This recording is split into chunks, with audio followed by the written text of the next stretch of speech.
Hiya guys, welcome back to my channel. The Democratic Alliance has allowed 1.5 Israeli individuals to attain citizenship in South Africa and permanent residency. Is this the reason why they wanted the Department of Home Affairs? Is this the reason why they even took to court the Citizenship Act and came out victorious after the court allowed for dual citizenship? In this video, I wanted us to discuss this move by the Democratic Alliance.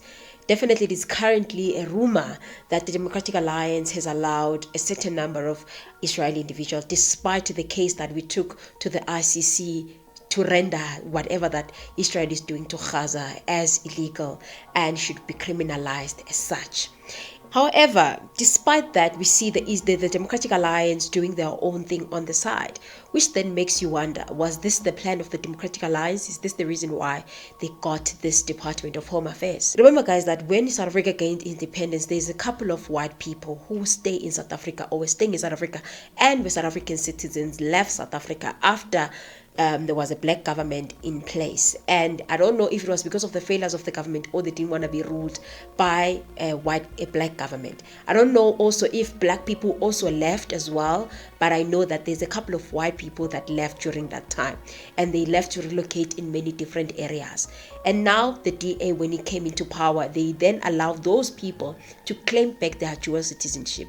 This happened at the same time when the IEC said that we can now vote online, then which allows these people that are now going to be given dual citizenship to claim their citizenship again after they've abandoned it, to claim it back.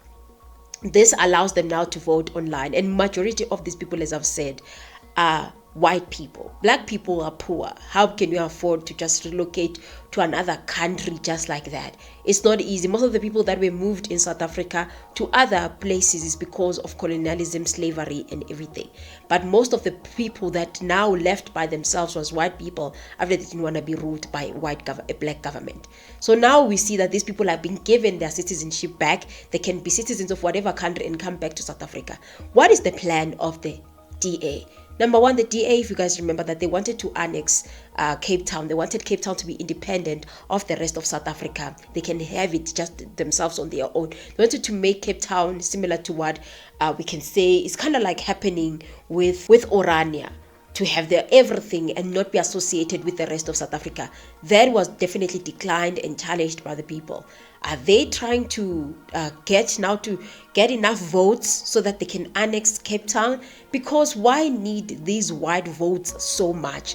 Or could it be that they want to remain in government of national unity, or they want the government to continue with this national government of unity? And high chances, if they have enough vote, for example, maybe 40% or so, of which I doubt that they will get there. But let's just say they get enough votes from these new people that they're giving the right to vote, they will remain in power. Because even Helen Zille said this about the ANC and the DA. Heidi, that's not a question to ask me. That's a question to ask the voters of Johannesburg. If they're going to split their vote amongst all sorts of tiny little parties, then that's what they're going to have, inevitably. There are only two parties that are big enough to take Johannesburg. One is the ANC and one is the DA. That is the choice that the voters have to make. So according to Helen Zille, the people that can run Johannesburg is only the DA and the ANC. In other words, she is saying that the people that are going to run South Africa, it's only the ANC and the DA. The other parties are not going to be able to do that.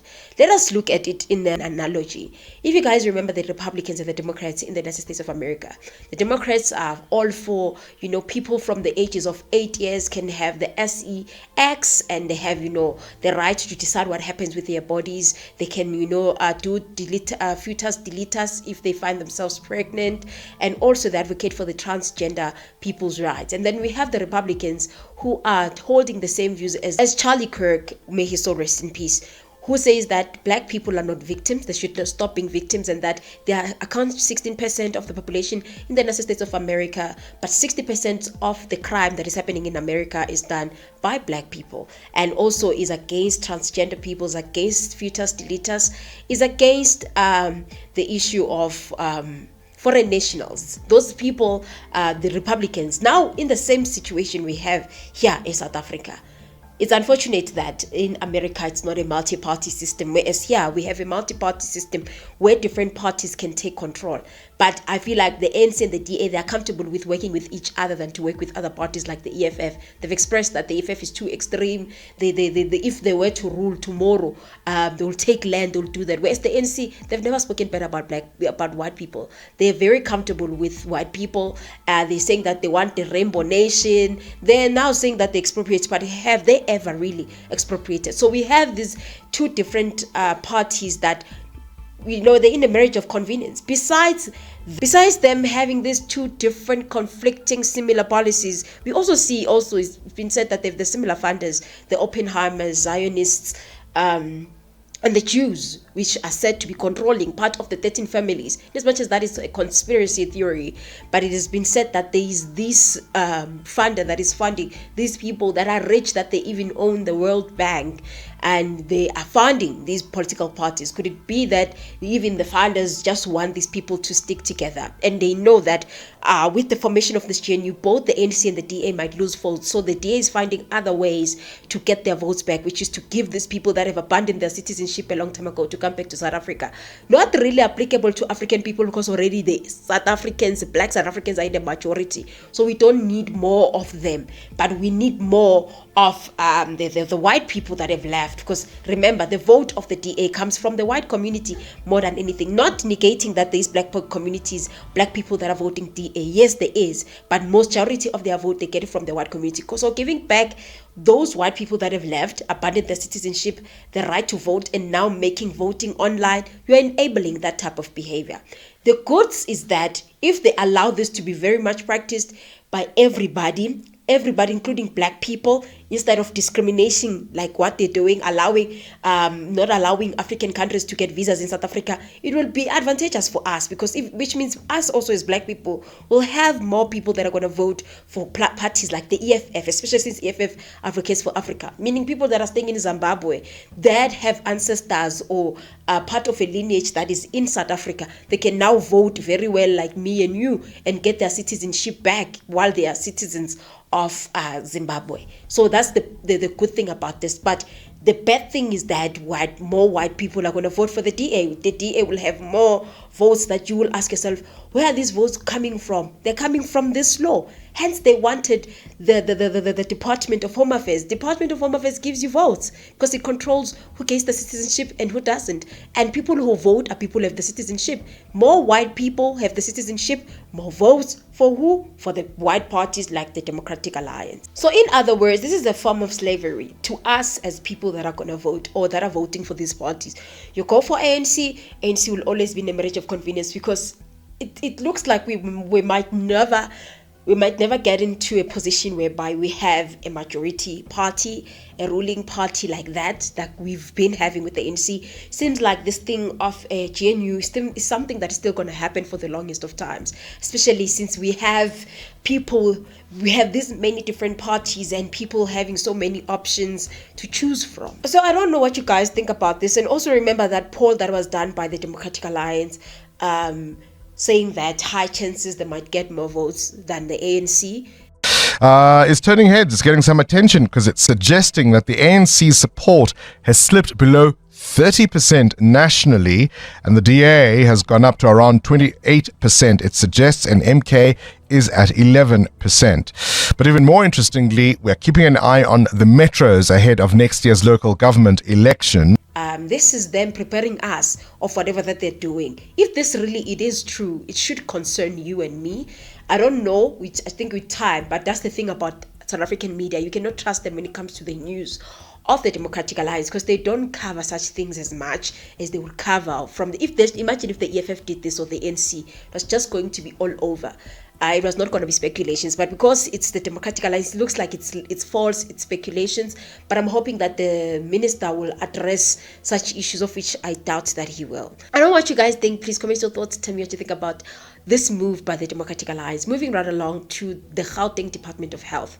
I think I've done a video regarding the Gauteng Department of Health, especially in connection to Tembisa, which involves the Gavin Rajus, the Matlalas, the Morgan Maumeles, the people that are running these syndicates that involve the Tembisa Hospital, and how they were looting the funds there in the name of the PPE tenders. So I don't want to really delve that on much on that. I wanted to talk about the recent developments that they've spent around about 32 million in security, guys, and that security is to just guard against a hospital that has been abandoned. I don't know if that hospital is the same one that I know, but there's a hospital in the East Rand called Natalspruit Hospital, and it was supposed to be demolished and removed after it was found that the ground by which the hospital has been built on top has water underneath, and that the building is going to collapse if nothing is done about that.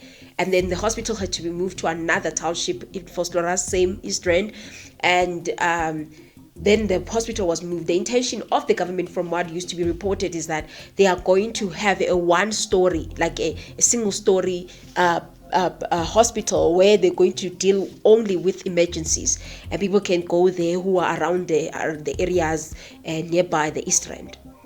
And that project, I don't know what happened. Instead, we saw Nyaupes going inside. The people that are addicted in South Africa, we call them Nyaupes. They got inside there and they vandalized the building even further, took whatever that was necessary for them to get the next fix. And now we see this hospital being abandoned, whereas there's securities that are being paid every day to look after the hospital. One thing you should know about our government is that they unnecessarily spend money on things that are not useful at all. They don't spend on things that are going to change, making the life of citizens actually. They don't want to make the lives of South Africans better. They just thrive on wasteful expenditures. Why not build the hospital? Why? Especially Gauteng Department of Health, guys. I'm very, very worried about this department. And Panyaza is not doing anything. Instead, he's busy there with Nasispani that we know is not going to be yielding any results. Instead, his friends are going to continue getting tenders from that Nasispani thing. Why not focus on ensuring that we have proper healthcare facilities? Doctors are unemployed in South Africa. We have such abandoned buildings. Instead of creating more hospitals, allowing doctors to have jobs, you are busy spending money on securities. Guys, can what's going on in South Africa? Sure. Lastly, I wanted to talk about the Zuma family and this article that Jacob Zuma's daughter called MKP Mweba, a party that has no direction, doesn't know what is going. I just think that people are trying to create this lady Tutuga is the daughter of Nkosazana Dlamini Zuma, which is the ex-wife of Jacob Zuma. I don't know. I feel like people are trying to drive this narrative to say that this family is not happy. We're driving this narrative that his family is not happy with the MKP. Remember, this lady is an NC member, hardcore one. She was even against. She used to make a lot of interviews after the elections last year regarding the GNU, saying that she doesn't want the GNU with the DA and that the ANC should not work with the DA. She's been a very vocal lady, very much, but I just think that it's unfair to drive this narrative that Jacob Zuma, there's trouble in paradise in the Zuma family, and that I just think politics and personal life are two different things. It's fine for you to have a father but not support his political party because of whatever reasons that you have. And that's the thing about politicians. Today you can be against something, tomorrow you'll be joining it, and you guys will be laughing and having life as if nothing happened. So I just feel like this thing of trying to make it look like there's trouble in family paradise, I just think that it's truly unfair. I don't know. Please, guys, comment your thoughts. Tell me what you think about all these developments that I've reported to you. I will hear your thoughts on my comment section down below. Otherwise, I'll see you in my next upload. Bye.